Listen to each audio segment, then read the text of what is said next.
Hello guys, कैसे हो आप सभी। होप करती हूँ कि आप सभी अपने घर में बहुत अच्छे से होंगे। आज हम आपके लिए लेकर आए हैं रानी पद्मावती की पूरी कहानी। तो चलिए शुरू करते हैं। बहुत समय पहले के सिंगलपुर किंगडम में एक सुंदर, बुद्धिमान और वीर राजकुमारी रहती थी, रानी पद्मावती। उन्हें पद्मावती भी कहा जाता था कि उनकी सुंदरता की चर्चा दूर दूर तक फैली हुई थी। उनके पास एक बुद्धिमान तोता था जिसका नाम हीरामन था। पद्मावती उस तोते से अपनी बातें साझा करती थी। एक दिन राजा को यह पसंद नहीं आया और उन्होंने तोते को मारने का आदेश दिया, लेकिन हीरामन उड़कर बच निकला और कई जगह घूमता हुआ अंत में चित्तौड़गढ़ फोर्ट पहुंच गया। वहां उसका सामना राजा रतन सिंह से हुआ। हीरामन ने राजा को रानी पद्मावती की सुंदरता और गुणों के बारे में बताया। यह सुनकर रतन सिंह उनसे विवाह करने के लिए सिंहलदीप जाने का निश्चय करते हैं। कई कठिनाइयों और परीक्षाओं के बाद राजा रतन सिंह ने पद्मावती से विवाह किया और उन्हें चित्तौड़ ले आए। दोनों खुशी से रहने लगे। राघव चेतन की साजिश। चित्तौड़ दरबार में राघव चेतन नाम का एक तांत्रिक और संगीतकार था। वह चालाक और घमंडी था। जब उसकी गलत हरकतों का पता चला तो राजा रतन सिंह ने उसे राज्य से निकाल दिया। अपमानित राघव चेतन बदला लेने के लिए दिल्ली पहुंचा और वहां के सुल्तान अलाउद्दीन खिलजी को रानी पद्मावती की सुंदरता के बारे में बताया। अलाउद्दीन खिलजी ने जब यह सुना तो वह पद्मावती को पाने के लिए ललायित हो गया।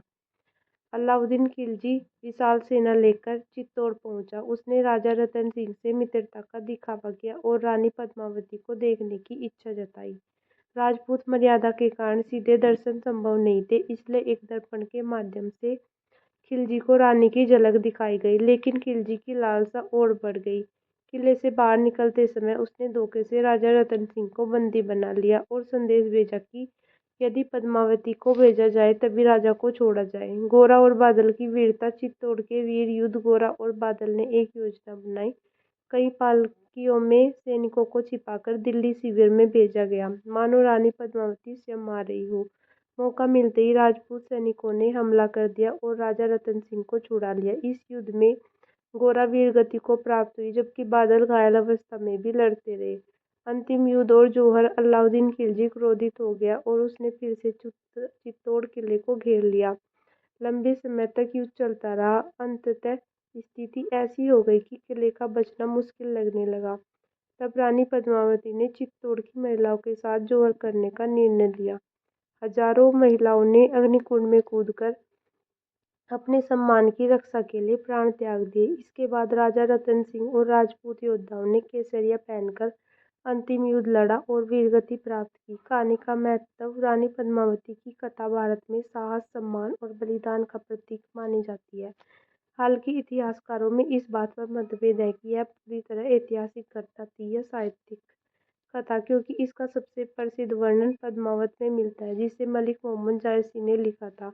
इस कहानी पर आधारित प्रसिद्ध फिल्म भी बनी, पद्मावत।